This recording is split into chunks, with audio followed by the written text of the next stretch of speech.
Pertama kali diterbitkan sebagai serial bulanan di Florida Magazine 1902, Iron Republic menceritakan kisah yang luar biasa tentang perjalanan laut Mr. Barrington pada akhir tahun 1800-an ke Antartika, di mana dia menemukan sebuah lorong melalui dinding es yang besar dan peradaban yang sangat maju. Barrington dan krunya menaiki kapal bernama Wanderer dengan kapten kapalnya, Kapten Brand dari New York. Mereka kemudian mendaki Gunung Erebus, satu-satunya gunung berapi di Antartika, dan dengan teleskop mereka melihat ada bukan air di kejauhan yang terlihat bisa dilayari. Kemudian mereka kembali ke kapal dan mengarahkannya ke jalur yang baru ditemukan. Setelah perjalanan yang panjang dan melewati cuaca buruk selama berbulan-bulan, dan setelah melewati dinding es Antartika, mereka mulai mencapai daratan yang lebih hangat, lebih sedikit es.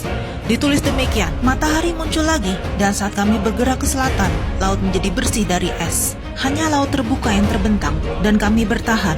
Di sana, tidak ada insiden yang menarik, dan selama 4 bulan, kami berlayar di laut lepas, dengan cuaca yang terus bertambah hangat. 2 bulan kemudian, mereka mulai menemukan tanda-tanda kehidupan seperti kayu apung dan unggas laut. Suatu malam, mereka melihat sebuah kota modern dengan penerangan seperti kota-kota besar pada umumnya. Namun tidak terdengar suara apapun, seakan kota itu adalah kota mati. Hingga keesokan harinya, sebuah perahu aneh mengarah ke kapal mereka. Dan perahu tersebut tidak seperti perahu atau kapal apapun yang pernah dilihat kru sebelumnya. Seorang pilot yang menyambut mereka dengan aksen Jerman kemudian mengantarkan mereka masuk ke dalam Iron Republic. Penulis menggambarkan kota tersebut memiliki transportasi tanpa kuda dan tidak bersuara, yang mengarahkan kesimpulan mengenai kendaraan listrik dengan energi dan listrik tak terbatas atau free energy.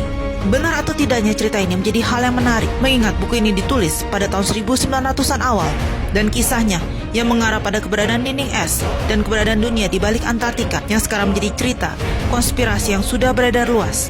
Masalahnya, tidak akan mudah untuk berlayar keluar dinding es Antartika. Anda harus melewati cuaca beku dan seterusnya ke Iron Republic. Jaraknya juga sekitar 10.400 mil atau 17.000 km. Belum lagi ditambah dengan penjagaan super ketat dari militer pemerintah Amerika. Mengenai petugas beraksen Jerman tersebut, ada yang beranggapan bahwa ini berkaitan dengan kaum elit Jerman yang berhasil menyeberang setelah kalah dalam Perang Dunia Kedua. Dan yang terlewat adalah fakta bahwa orang-orang dalam Iron Republic seperti familiar dengan negara Amerika.